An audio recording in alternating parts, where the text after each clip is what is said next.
Hi, I'm back. Decided to make another video to share with you guys my joy. It's Father's Day today, and what I really wanted to get in on this video was roots of rejection and how God, my father, has definitely restored me to sanity. He's definitely given me freedom, and not just freedom, but like peace and joy, kindness and goodness and faithfulness. He has definitely given me a different sight for things this year. I'll just jump right in.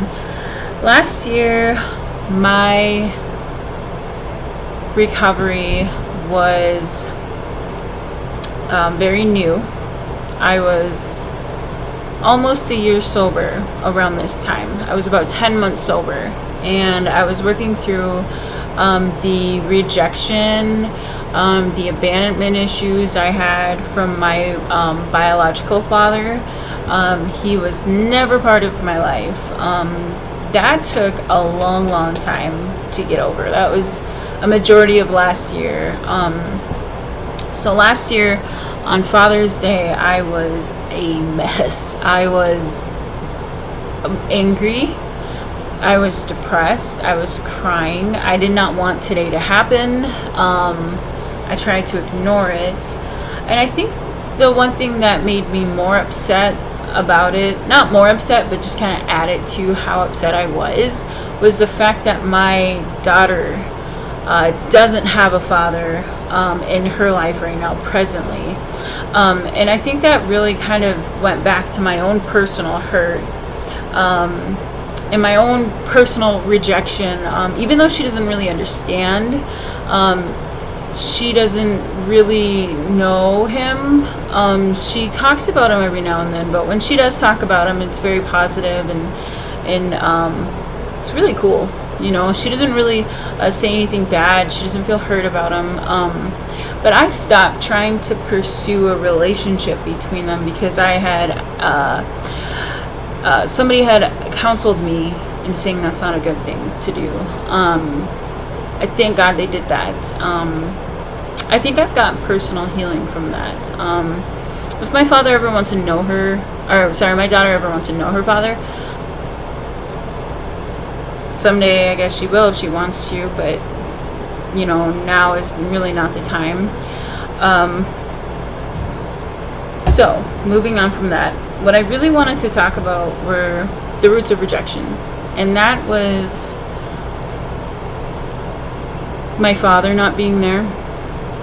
I grew up with somebody who was very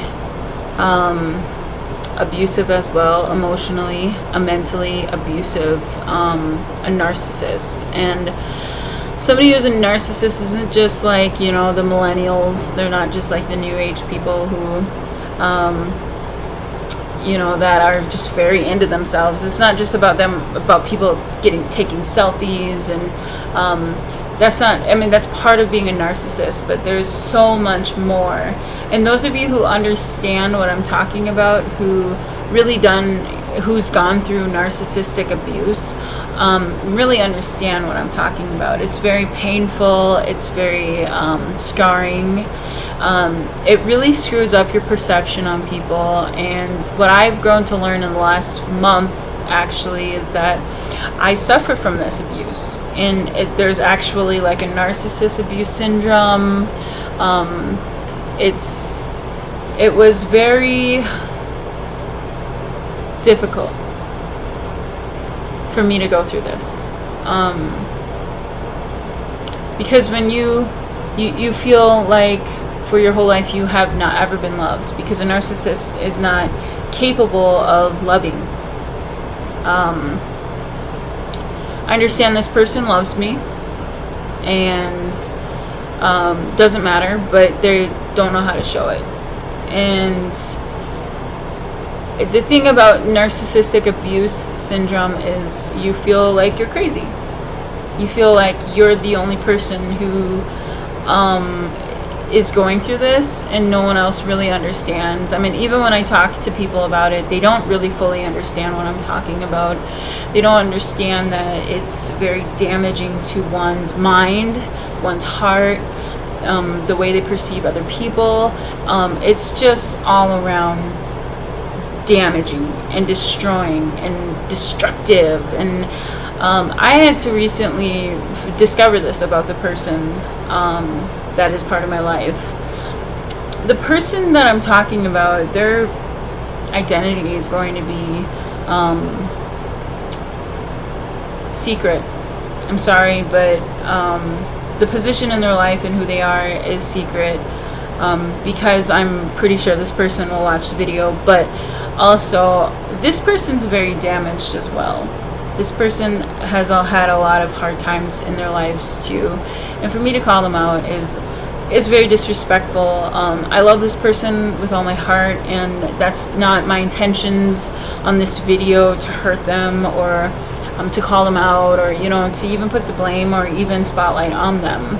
This is for myself. This is for my own healing, and for other people who had to experience this kind of sort of emotional, mental abuse. I want you to know that you're not alone and you're not crazy. And it's very, very difficult to have to go through that and have to really be raised in that kind of situation. But you have to understand, I mean, be angry. Validate your anger and validate your depression that you get from this person.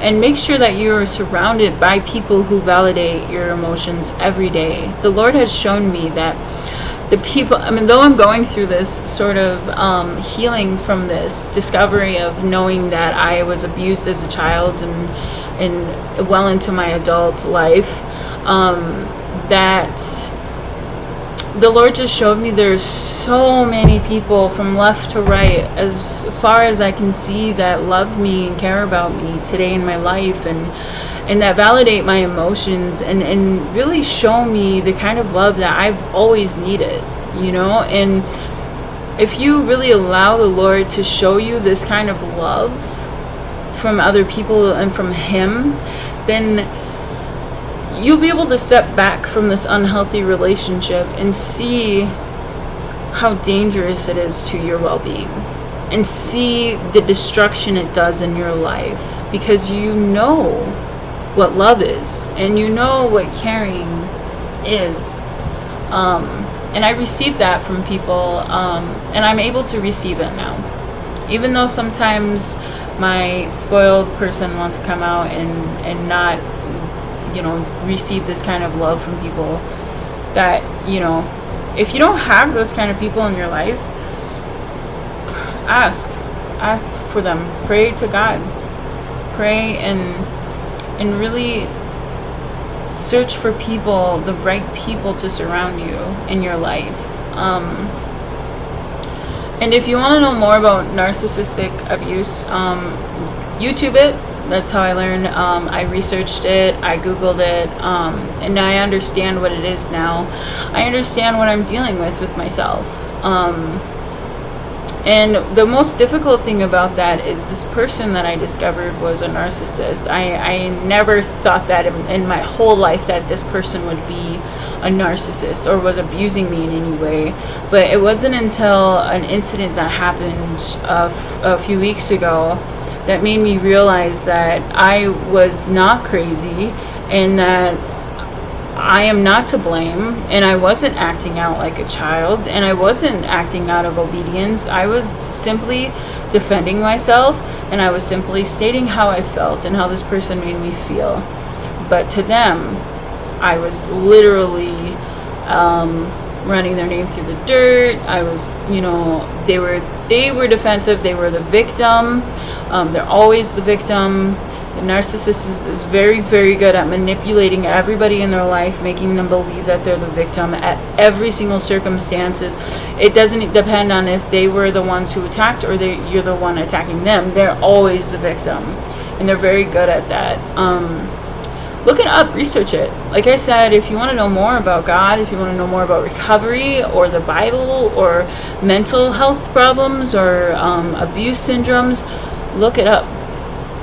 there's so many resources now that we have the internet, and now we can really look into what we are suffering from, and understanding. I just know when I brought it up to people, I said, you know, my narcissist, and they're like, why? How did you know? And I think it's because I really wanted to know if they were a narcissist. But that word is so like casually used nowadays to just describe anybody. I feel like it's like desensitized to most people. Like they don't understand. No, it's an actual mental problem. It's not you just, if you just like taking a lot of selfies, you're not a narcissist. Okay, you may have narcissistic tendencies, but that's also being self-absorbed, which is totally, I'm sure you're not like hurting people or anything with that kind of thing. But even if you do think you're maybe a narcissist a little bit, maybe just look into that, you know. And knowing that I was brought up in this kind of I guess atmosphere, I started looking into myself and seeing how I treated my daughter and how I treated the people around me. Do I treat people abusively? Do I have narcissistic tendencies because this is what I was taught? You know, just things like that. So I definitely, a narcissist has no empathy whatsoever, and they just have no way of caring for people, or there's just not that sort of like switch in the back of their head where they could care about you in a way that is helpful to you. They're emotionally cut off, so you can never go to a narcissist with your emotions. You can never cry to them. They just aren't helpful to you. So that was definitely a part of the roots of rejection that I have. I always thought in every situation that I was the abuser. I always thought that I was the bad person. I never saw myself as the victim. I had really low self-worth. I couldn't really receive love properly. I had so many things that I thought about myself that, you know, every time I see a girl look in my direction, I'm thinking in my head, oh my gosh, she hates me. She hates me. I know she hates me, you know. And maybe it's just the girl wasn't even looking at me, you know. And that's just I got paranoid. I started, and this was recently. This was in the last few weeks. Thankfully, I didn't run to alcohol or drugs. That was not even on my mind, honestly. I stayed close with God, and I talked to God all the time, and read the word even if I didn't want to. Because, you know, when you're going through that kind of pain where somebody calls you crazy and you start to believe that you're crazy, that you just believe it. You believe that you are the one to blame for everything. And so I just, you know, I reached out to people in my initial reaction to this bad of emotional mental pain that I had to endure in the last month. I was trying to isolate, but I have people in my life right now that would not let me isolate. That was not an option. I have so many, I wouldn't call them necessarily obligations, but I have things that I have to do every day of the week. It's kind of like, well, my pastor says, he says, person in recovery, an addict in recovery needs to have a set plan on what to do every week, to keep them busy, to keep their mind going, to keep them going from using. And that's something that that the Lord had definitely provided me with, was plans to do stuff, and plans to do good for me. I didn't, you know, as much as I wanted to go out and cause massive chaos, because when something this difficult emotionally, mentally happens to me, this sort of triggering, because I was triggered a lot this last couple of weeks, I triggered from my past and the abuse and the mental and emotional abuse that I suffered from. A lot of things were triggering, and my emotions were very unpredictable, and that frightens me a little bit, that I could cry in the middle of the grocery line, and it, you know, because I saw something that reminded me of my childhood that was very damaging to me. And I really cried a lot. I let it out, but that my first initial emotion definitely was sadness and was depression. But then after that, after the effect, I get angry. And I when I'm angry and I'm talking to people, I get very frustrated with them because they don't listen to what I'm saying, or I just get very angry and I get abusive. And so I didn't want to, I guess, reflect that on other people, so I try to isolate. But the people that were around me had to deal with not a pretty sight. They had to deal with me, and that was really difficult for me, because then I feel like, okay, I was very angry at these people, I was very upset, and they had to deal with me, and then now I have to clean up the mess. Now I have to clean up my mess because I hurt their feelings, and apologize and whatnot. And I honestly didn't have energy for that. And it's like I was so traumatized by having to relive this. I pretty much had to re-examine my entire life and say, at that moment there, I was abused and I thought it was my fault. And then I had to say that is why it was a trickle effect into a lot of things. And then I was abused there, and I thought that it was my fault again. And then I did all these awful things to other people because I was in pain and I didn't understand. And, I was rebelling against myself and against God, and eventually thinking that it's your fault when it's not. When you're a victim of emotional mental abuse, you start to do things. You start to drink or abuse the person you're in a relationship, or even sometimes your children. You start to rebel against yourself and your better nature, and you start to rebel against God, and that's when hurtful things happen. And that is why it's very important to do a fourth step and to really get into, if you're in recovery, or if you're not, it's a really good idea to just write down the stuff that you've done in your past that you want to let go. The fourth step is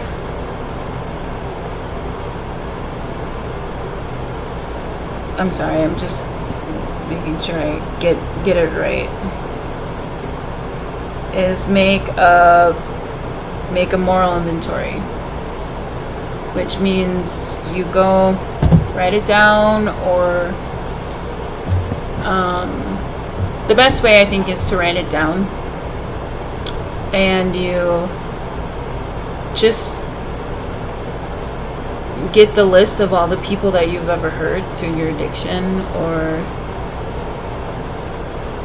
like the fourth step may not be the stuff that you did to people, but for you, if you're just beginning in your recovery, a good fourth step would be to write down everything that's ever happened to you. And if you don't deal with that kind of stuff, if you don't deal with your past and the abuse that you've been through, you're not allowed to heal from it. And that's what a lot of people don't do when they first get sober. Of course you're coming down from all this drugs and this alcohol and all the awful things that's ever happened and done to you. But you need to sit down by yourself, nobody else. This is why when people get sober, they immediately start working out like crazy, and they get addicted to that, or they start helping and volunteering. Like, it's not that these things aren't good for you, it's that people want to get their mind off of these things, these emotional and mental heartbreaks that happen to you, and they don't deal with it. They don't dig deep. They don't get the work into healing from that. And it's awful. It's really awful to have to go through this, but it's worth it. If I never dealt with my roots of rejection of my father. I mean, yes, it took a long time to deal with that, and it wasn't until I was still healing. I still was healing even during this past Christmas, but this Father's Day, I am just filled with joy. I'm so filled with so much great thinking, so much great thoughts. I mean, I have so much fulfillment in today. I feel beautiful. I feel happy. I feel smart. I feel loved. I feel peace.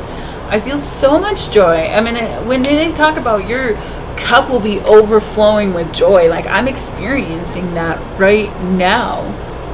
And I went to church this morning, and I was just so happy to see all the people around me that love me, and to be around my church family. I mean, it was so great. If I didn't allow God to take that and let me heal from my father not being there, I couldn't have took today and had a great day. I mean, I'm making a video. Last Father's Day, I could barely get out of bed, to be honest, because I was so angry and upset with my father. But that doesn't last forever. When you do a fourth step and you don't have to relive, but you have to just allow yourself to let it out, and allow yourself to get angry and upset about it, and allow yourself to stay in bed and cry about it all day if that's what you have to do, but allow yourself to heal from it. But first you need to write it down on a piece of paper, or see it in a video, or even just confess it to yourself. Yes, I was sexually abused as a child. Or yes, I had 3 abortions. Or yes, my father was never there. Or yes, I was mentally and emotionally abused as a child. Like, just write it down and confess it to yourself. Just start with that. And I'm telling you, the amount of joy and the peace that you'll get from being able to just release it. To be able to just write it down and be like, that's happened to me. Wow, that hurts. That sucked. I didn't deserve that. And allow God to heal you from it, because He will. And He will not just give you it back. He won't give it back to you. He will give you 100 times full the amount of joy and peace that you could ever even hold in your own mind. I mean, this joy and this peace that I have is never ending. Never ending. I mean, yeah, I go through hardships. I did. I was angry. I was angry at God. I was angry having to discover that I was emotionally, mentally abused my whole life. But it was the time for me to discover that. And it was the time, because I was so close with God, that nothing could take me away from the glory of God.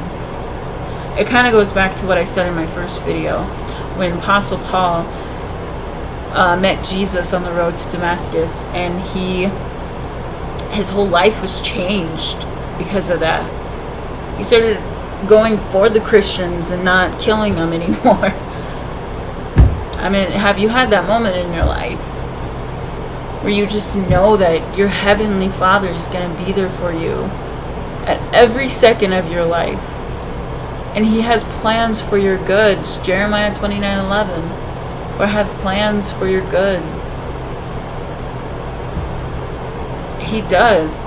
He has a plan for every single one of your lives. It goes back to the story of David, the King David in the Old Testament, in 1 Samuel and 2 Samuel. David was anointed by God to be the next king of Israel. And Saul at the moment was the king that God had anointed. And throughout David's life, he became this amazing person. He was loved greatly by all the people of Israel. Even in his younger life, he became the commander, the general of Saul's army. He never disappointed. He's also the guy in the Bible who is David and Goliath. And he was blessed his whole life because he knew his calling that God had on his life, that he will be the king of Israel. And the thing is Saul started getting super jealous. This goes back right I can apply this to the person who abused me. It's not the same story, but similar. You can find similarities in it. And Saul wanted to kill David. He was jealous of him, envious. He didn't want him to be the king. He wanted to kill him. And David, in the Bible, in 1 Samuel, had 2 times in his life that he had the upper hand and he could have killed Saul. He could have killed him, but he didn't.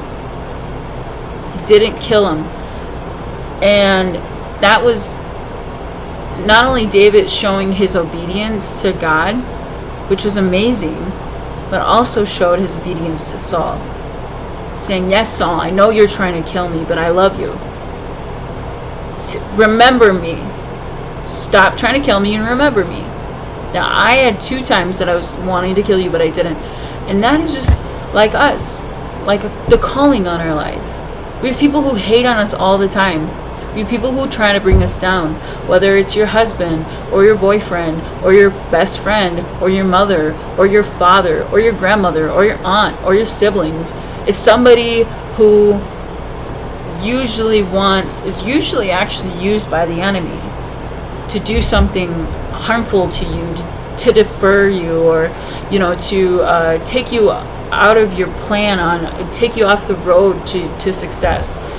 And we have people like that in our lives. But the thing is when something awful happens to you and someone does something to you, and you're fully healed from your roots of rejection, or even if you're just on the road to recovery, you can't go and use. You can't go and use. Because if someone does something to you, and you already have the calling of being like King David, have the calling of being the king of Israel, and someone does something awful like Saul was trying to kill David, you can't just go use. That doesn't, I mean, you could, but it doesn't change your calling on your life. What it is it's making you weaker. And it's making you miss the test. It's making you miss the victory of being able to say, hey, you know what? I'm not going to take that abuse. Not today. I'm a victor. I'm a victor in Christ. I have a calling on my life. I'm going to stay obedient to God and not use my tongue to get back at them, or my actions to get back at them. I mean, I'm sure a lot of people's first response is, that's how I'm going to go use. I'll show them. Right? But you're only hurting yourself. You're only weakening yourself. It doesn't matter if Saul, the king of Israel, wanted to kill David. His calling was still there. So don't let people get you down. Do what is right in God's eyes and stay obedient. Someone had said to me, I've had abortions too. You're nothing special. And I thought to myself, you're right. I am not anything special. I'm not. I'm not chosen by God. I chose God. My story is common. I'm not anything special. I did not take some extra step. I was not born into whatever wealth, nothing. I literally am so common.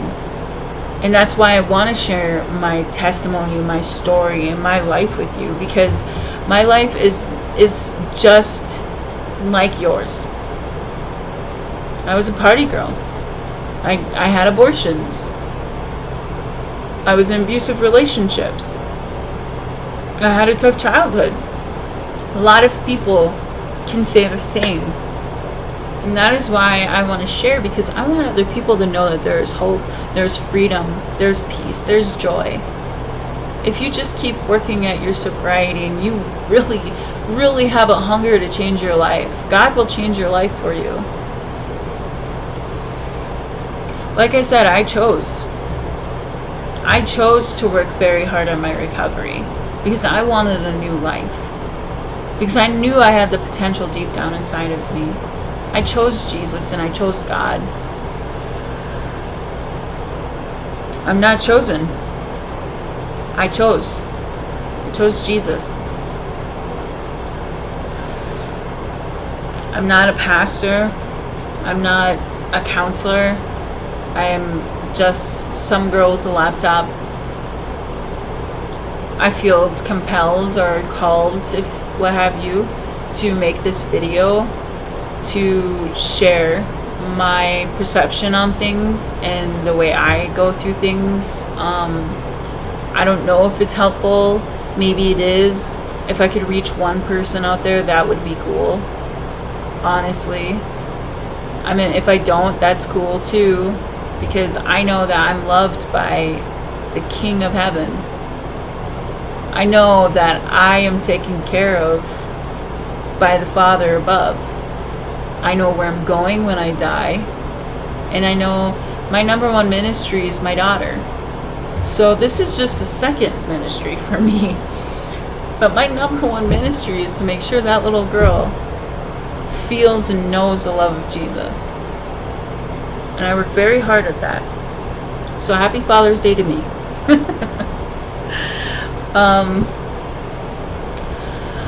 So with that being said, I'm sorry this video got so long. I feel like I rambled a lot. I'm sorry for that. I should just really like do the main points that I want to get to and then just like be like done. You know, I'm sure I could have said everything I said in less than 5 minutes. But I ramble. I'm a rambler.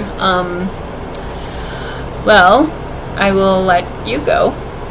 Thank you for watching. God bless you and your families. Just remember that there's always help, always people to reach out to, always people that are willing to love you for who you are, because they honestly truly see you the way God sees you. And how God sees you,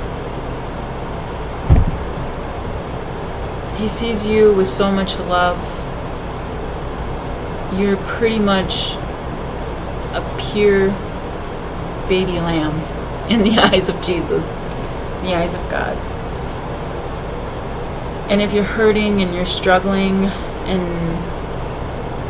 you're full-blown in your addiction, and you've been to many treatments, or you've tried so many times to change and you can't, I'm telling you, there's freedom, and there's happiness, and there's joy. You can be happy in your life. I promise you that.